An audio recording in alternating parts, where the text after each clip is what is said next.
Hai friend, welcome back in my channel. Nah, bersama saya Didi Arianto. Nah, kali ini saya mau apa ya istilahnya share tentang bagaimana saya merawat boneka yang saya punya. Nah, boneka yang saya punya ini adalah tipenya adalah pigeon dengan ukuran 1/6. Ya, bahannya terbuat dari apa silikon atau karet latex lah seperti itu. Boneka ini tuh sebetulnya perawatannya ya nggak susah-susah amat. Kemarin ada teman yang bertanya, susah nggak sih merawat boneka seperti ini? Nah, tapi sebelum saya mau perlihatkan bagaimana saya merawat boneka ini, seperti biasa, senggol dulu yang satu ini.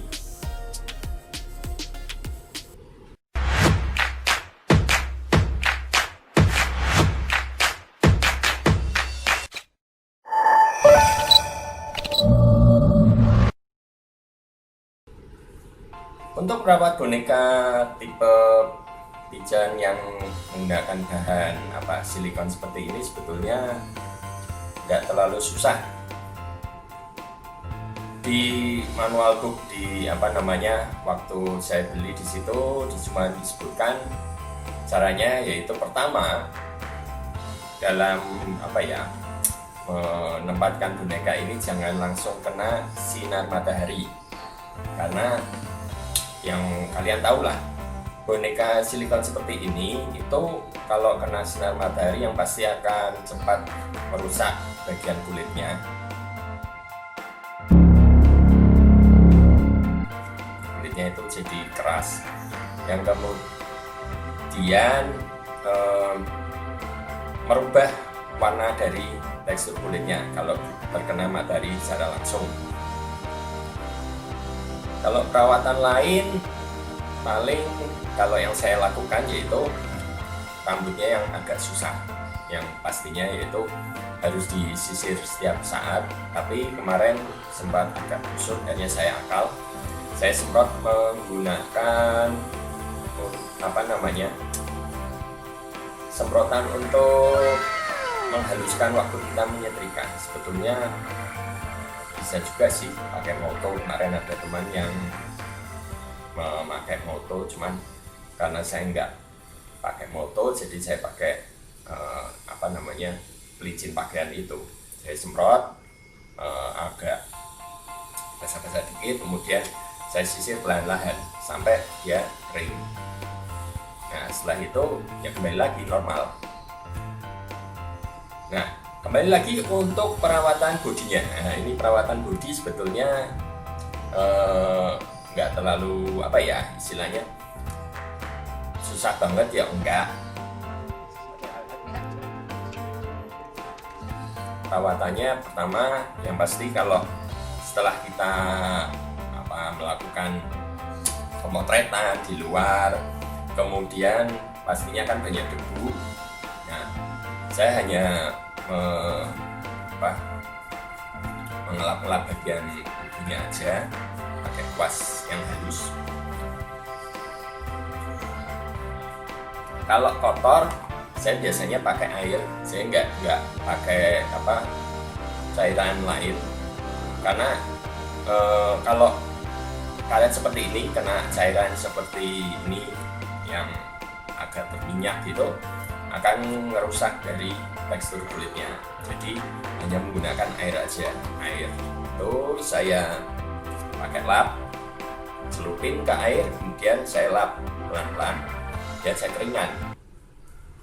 Ini untuk perawatan kulit di bagian tubuh boneka ini. Nah,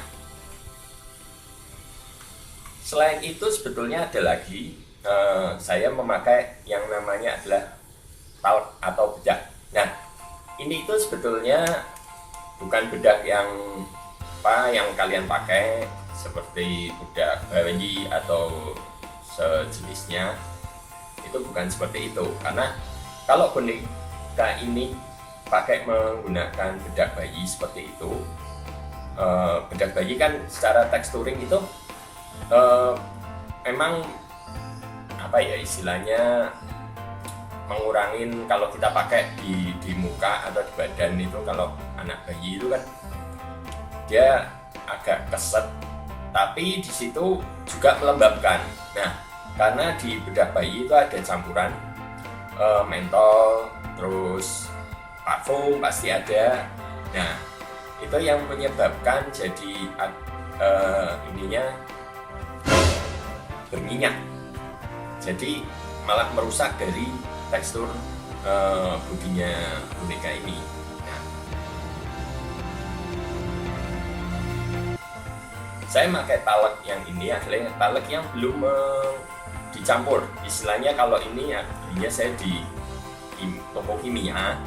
Di situ talek ini biasanya dipakai untuk campuran cat, atau bisa jadi digunakan kalau atlet-atlet panjat tebing itu biasanya kalau mau manjat kan biar tangannya nggak licin karena keringat, dia pakai bedak seperti ini.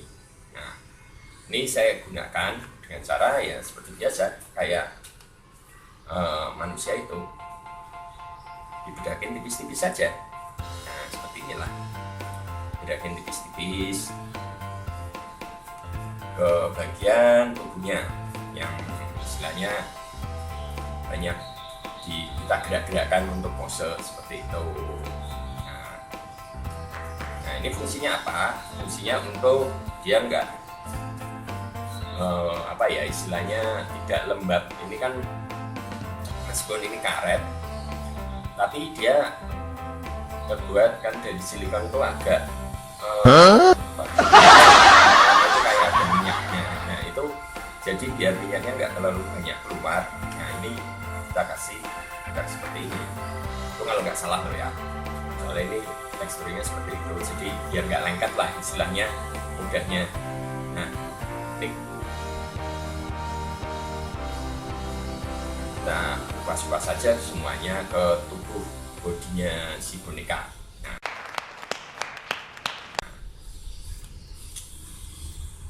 selain dari menggunakan air untuk membersihkan bodi boneka ini, juga saya menggunakan taluk ini.